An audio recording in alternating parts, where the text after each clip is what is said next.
Hi guys, it's Krista from Playing with a Purpose, and today I'm going to answer some more of your questions.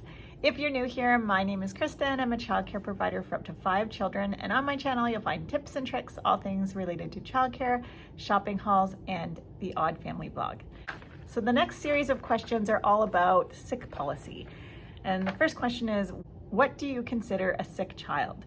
Where I live, children with a fever over 100, diarrhea or vomiting is considered sick, and parents are asked to come pick up the child as soon as possible.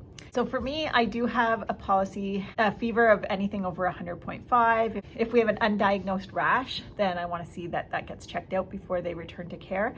If they're vomiting or diarrhea, I prefer 48 hours before they return to care. But having said that, I really prefer to have a good relationship with my families so that we can work together as kind of a family unit. So that means that if one child is sick, the parents are really looking to make sure that all the children are staying healthy in care, and it's a team effort. And I really want to build that kind of relationship with parents, that we can be open and honest with one another and really respect the other families in care. The next question is, some places accept sick children. Do you? How flexible or inflexible are you regarding this? There's a lot of children that have a lot of colds over the course of the winter. And so I want to be flexible in the sense that I can't expect parents to keep them home every single time they have a cold. And so for me, it's really important that I'm only sending children home when they really need to be at home.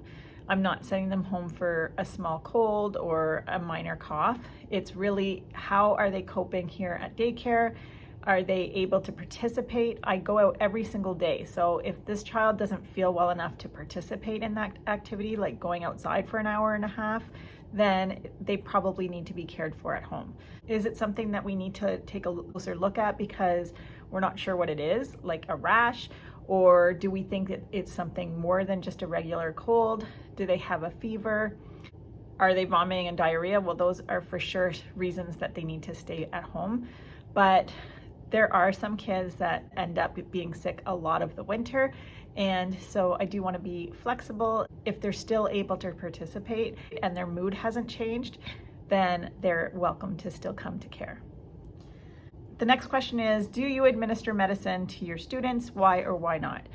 So typically I don't give medicine, but I have had in the past. I had a little guy who had a heart condition, and so he obviously needed medication every single day, and so that was something that I would administer. If somebody has asthma and they need a puffer, absolutely.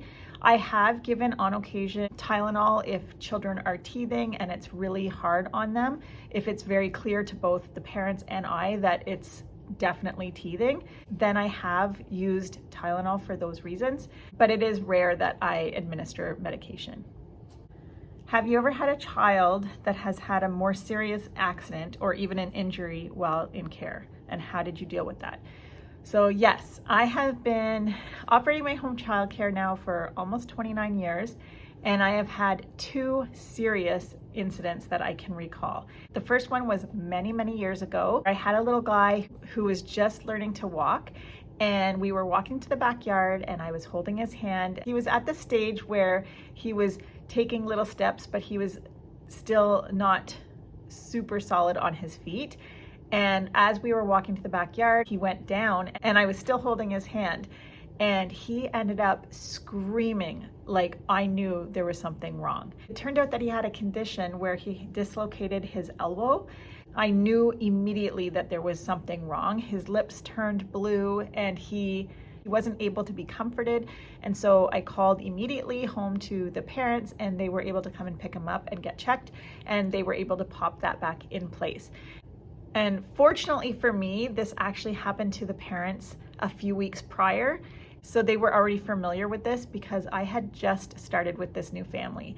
And so I can just imagine if that hadn't happened at home first, how they may have felt with this serious incident. So I'm really glad that it actually happened at home first and they were familiar with what happened. This actually ended up happening with my own daughter as well, and she had the same situation happen 3 or 4 times before she outgrew that.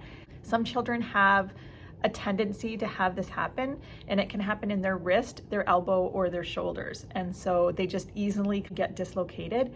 And so that was one incident, and it actually happened a second time with that little guy. The second time it happened, When he was going home, the movement of putting his arm into the car seat popped it back into place. And so he ended up not having to go to get it put back in place. And with my own daughter, once it happened once and we were shown how to do it, we were able to easily put it back into place. To me, that was a very serious incident, and it was really kind of scary when it happened. The second one that I would consider a very serious occurrence was I had a little guy who had an asthma attack, and his breathing just became progressively worse, and his chest and all in his neck here were going in. It really concerned me. So I ended up calling 911, and I also called the parents, and he definitely had a severe asthma attack. I didn't have any medicine for him here, so it was definitely a scary situation. But the paramedics were able to give him medicine right away and get him more comfortable, and then he got transported to the hospital. He ended up having to stay there for several hours, and he ended up needing continuing medication after that. So that was my second serious incident. And as I'm talking, I just remembered a third incident where I had a little guy swallow a piece of my sensory material, and it kind of got caught in his throat. It wasn't a chokeable material, but it somehow was aggravating him in his throat. And so I did call home for that as well, and they were able to go to the hospital and get things checked out because he just seemed uncomfortable, and I was more comfortable having him checked out. It ended up not being a serious thing, but I just really felt more comfortable having it checked, and so did his parents, and so we had that checked as well. So I hope that answered all of your questions. I'm Krista with Playing with a Purpose. I'll see you next time.